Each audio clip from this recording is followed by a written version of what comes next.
Today, I'd like to talk about I titled this talk, The 10,000 Things and the 10,000 Blessings.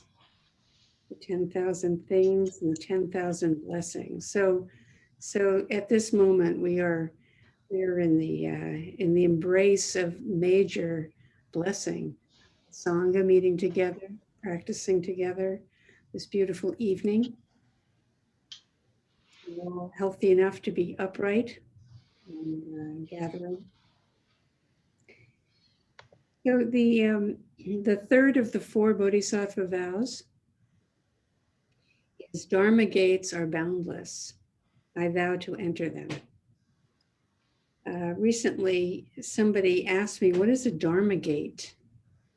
And so I thought, oh, okay, well, it's been a while since we've talked about that. And so I thought it might be a good time to just revisit this, this particular vow and the whole idea of Dharma gates.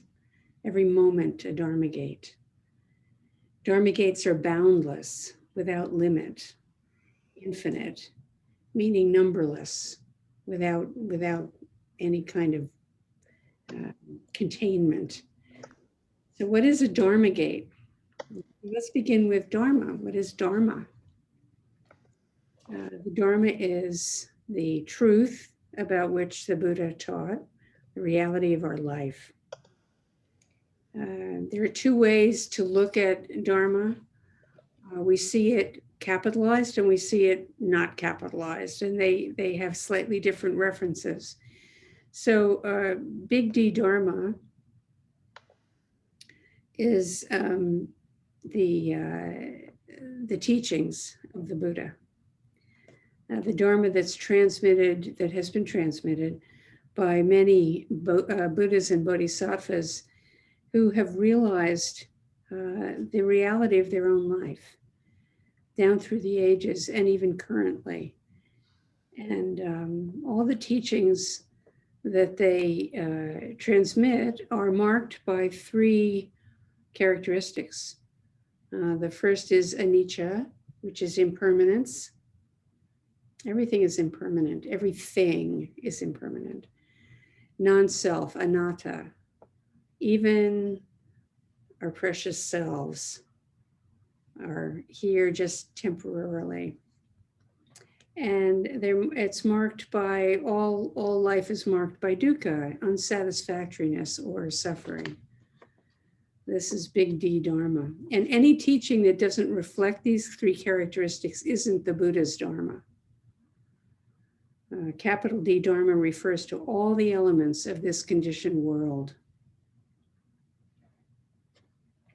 There's a lot, these days there's a lot of spiritual teaching, just as there was in the time of the Buddha. So he made a point to say that any teaching of his had to encompass impermanence, non-self, and unsatisfactoriness. And then there's the second meaning, which is uncapitalized, which is any and all phenomena. And this refers to material things and immaterial things that make up our regular lives. Material things like the cushion or the chair on which you are sitting, the screen that you see me on, the clothes that you're wearing, the body of flesh and bone that each of us inhabits, the words that we say are dharmas.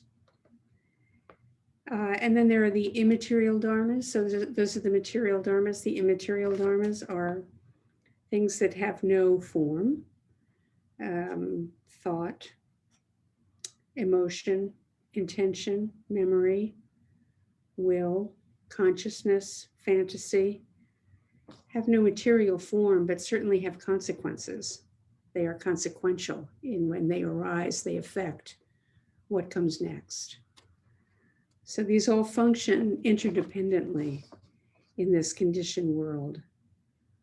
And they also reveal the essential world fully. So anything that we encounter in our life is a Dharma, is a Dharma gate potentially. So when we say Dharma gates are boundless, we're describing our experience in every minute, every moment. Gates swing open and they swing closed. They keep us out and they keep in, right? They're passageways in. Any sound, any thought, any physical sensation, any event, whatever you become aware of is a gate into suchness, into itself, fully itself, vitally itself. All the myriad things are neither opposed nor contrary to your true self. So what is the true self? What is in opposition to the true self? Well, there's nothing in opposition to the true self. The dharmas are constantly revealing our true self. Whatever you experience is a dharma gate. When the dharma gate opens, we see how infinite life is in its possibilities, in its suchness. That word suchness, just as it is in all of its characteristic. And with steady practice, we can keep the gate open. And I'm not talking about an actual gate. It's a metaphor. I had a friend in the very first Sangha that I sat with, my friend Sybil, once had the first time that she ever really experienced a settled mind. It came about, she was so excited, she told everybody about it. It came about when she was breathing out and realizing that every breath opened the gate and every breath closed the gate and every breath opened the gate. She just had this sense of the openness and the effect of every single breath. And that's really a sense of a very intimate kind of experience. So, and there's a title, The Gateless Gate, which is a collection of 48 koans, The Gateless Gate. And that refers to the gate from that opens from a dualistic experience to wholeness. You could say to wholeness, to suchness, to emptiness, to openness. You know, those times when you really are lying there in a moment of intense quietude and absorption, in the quiet, and the dust motes are dancing in the slant of the light coming through the window. Or the sound of the spoon stirring coffee in the cup. Or the crunch of gravel under your feet on the path. So Dharma gates are the 10,000 things. Dharma gates are the 10,000 things, and they're always emerging, always available to swing open each moment. When we say the 10,000 things, we're using an old phraseology there that means a great number. Whenever you see 10,000 things in Dharma teachings, it just means a great number. But we know actually the 10,000 doesn't even begin to account for the number of things in our experience, in our world, in the cosmos, in the body, in the thinking mind. The 10,000 things indeed. Were I only to have 10,000 thoughts, I'd be a pretty calm and quiet person.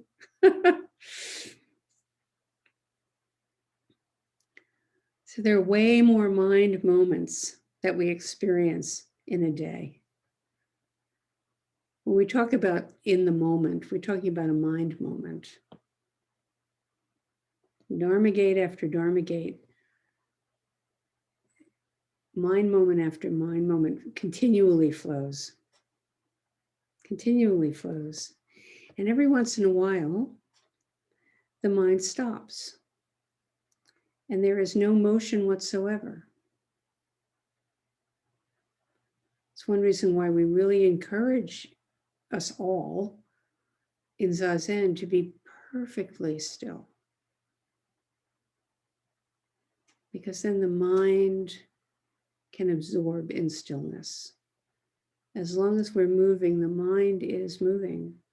The mind is deciding not comfortable, oops, not upright, oops, whatever we're doing, the body's doing, the mind is doing.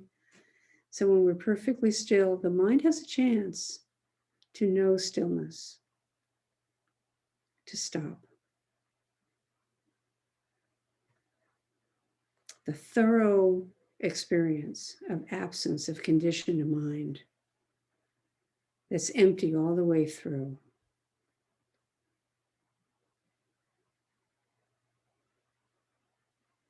From this perspective, we call this shunyata, or cessation, or suchness. And the mind is really still. And the 10,000 things can come forward and greet us. The thing and the mind are not separate. A blue teapot, the clock on the desk, the old Madrona leaning over the trail. Each of these 10,000 dharmas and the me are experienced as the self. We know the things as self, as one, and even beyond one. In intimacy, there is not even one. That's a description not from the mind, but from the direct experience of intimacy. There is not even one. There's no separation from anything, so that there isn't even a one. Just this.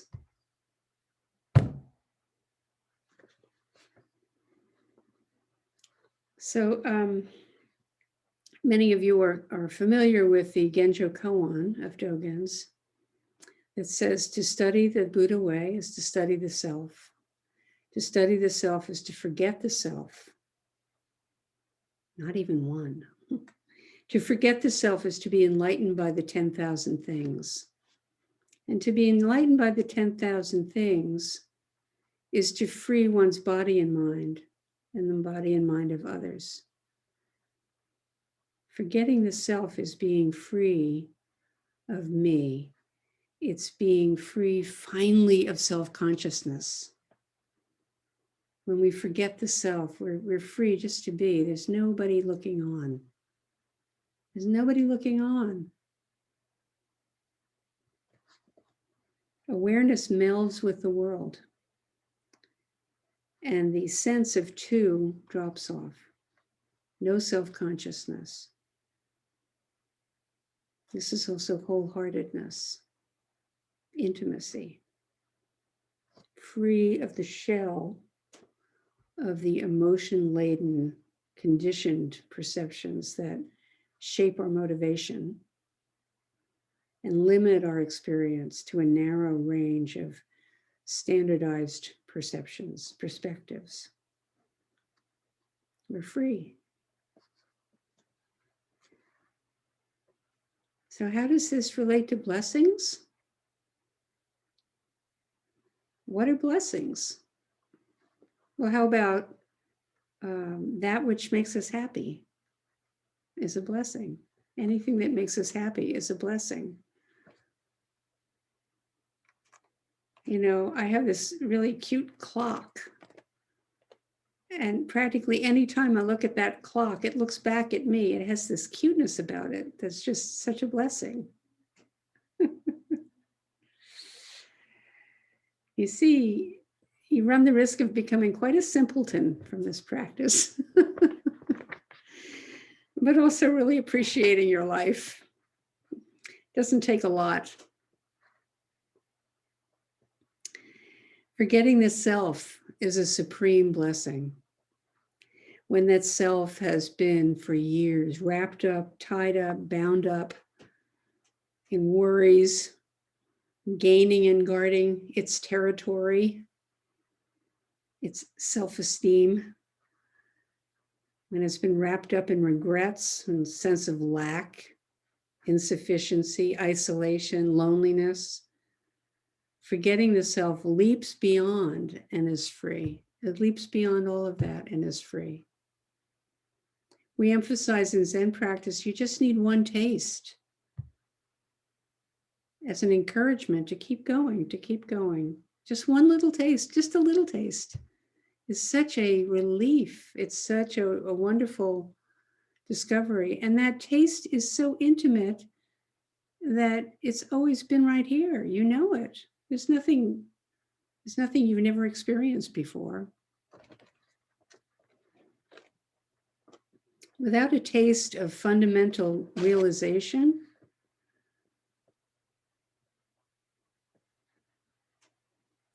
without a taste of our inmost experience, we are adrift and bereft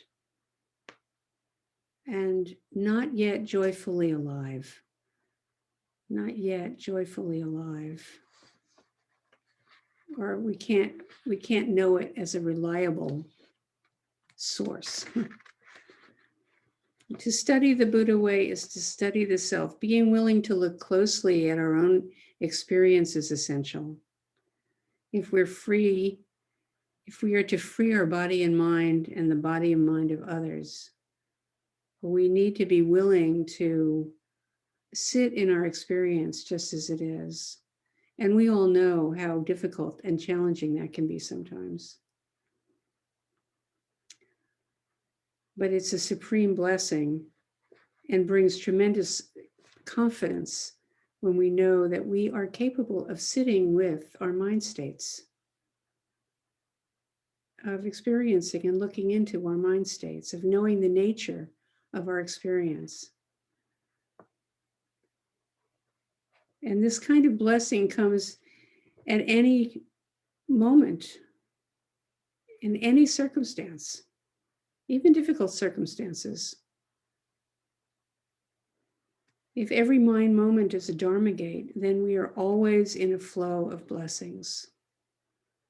Our work, what is up to us, is to open to our blessing nature and to realize it and to practice it. What is practice? Practicing with our blessing nature. This too is a blessing. Anything that comes up is a blessing. I have a friend right now who's in a very difficult situation. What's it called? A crack house has moved next door, and they've moved in with everything that comes along with that.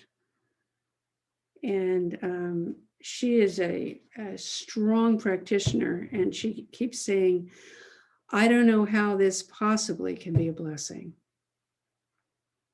but I'm going to keep paying attention and see in what way this can be a blessing for me in my own awakening. I don't mean a crack house is a blessing in the world, far from it. But in terms of our own awakening, our own deepening. So we get very caught up in who we think we are and miss that we are always whole.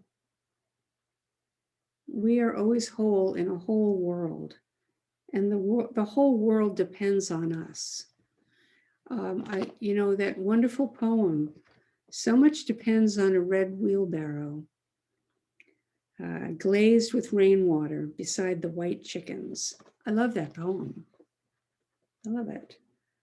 So much depends on it. Well, that's a funny thing to say. So much depends upon a red wheelbarrow.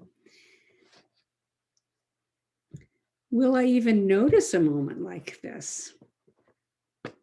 If I'm lost in thought or buried in worries or chained to my agenda of achievement and my ego concerns, will I even notice or will I miss that red wheelbarrow? In Zazen, we enact this whole story. We don't sit on the cushion to get anything. We're enacting our realization of the 10,000 things. We are practicing being present with everything. In the Yoga Sutras of Patanjali, it's written, consciousness becomes bonded to a limited and coarse artificial framework through the construction of an ego self. Liberation occurs when consciousness becomes established in its own nature. That's a lot of really important words, which is pointing to this, knowing the nature of our own mind, heart mind. And the reason I think we would translate that as heart mind is because this character of our mind that is really awake to the life, the vitality in everything, is a sense of great-heartedness. There's great-heartedness even in grief, great-heartedness even in difficulty.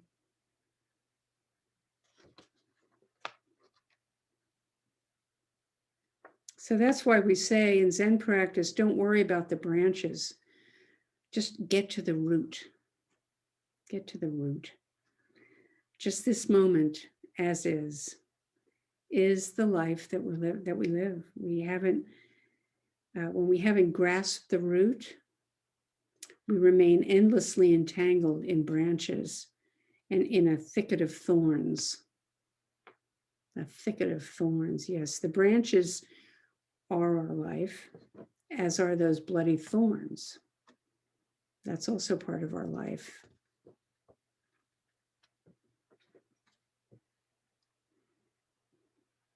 Have you ever fallen into a thicket of thorns? I don't mean metaphorically, I mean really. You know, you lost your balance when you're clearing out all those blackberries. It's quite an experience. And for days after, getting the little hooks out of every crevice of the body. So as Nanyue said in the koan that we studied during Sesshin, for those of you who were there, it's not that there's no practice in enlightenment. It's just that they cannot be defiled. We continue to wholeheartedly engage all the dimensions of our life. But if we only are identifying with the struggling, despair, the sense of incompleteness, then we are identifying with the defiled, the lost and lonely, the separate, and miss the wisdom and the utter vitality and wonder. Meaning that in the 10,000 things of the world, none of them interfere with each other. The white chickens peck around the red wheelbarrow in the slick rain. Yes, each in their own bodies with all their feathers. The rain, the chickens, the red wheelbarrow, but also all of it is arising together in this moment, along with the self, as the self. This is what the self is at the moment. All of it, as is. The third Chinese ancestor put it, in the realm of being as is, there is no other and no self. So even he was saying that, 2,000 years ago. Thich Nhat Hanh says, just as a flower is made of non-flower elements, the self is made only of non-self elements. The elements inter-are. So, coming back to this phrase, the 10,000 things, 10,000 blessings, each and every moment. So I encourage us all to awaken moment by moment to the blessings, to the blessing body of all the equipment and accoutrements of our life, of our material life, and the blessing potential of any inner state or experience that is received with the mind that is open and unfettered and unchained directly, appreciating the great richness and texture of what we can experience.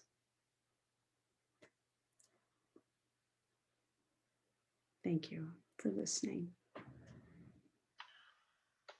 We will recite the Heart of Great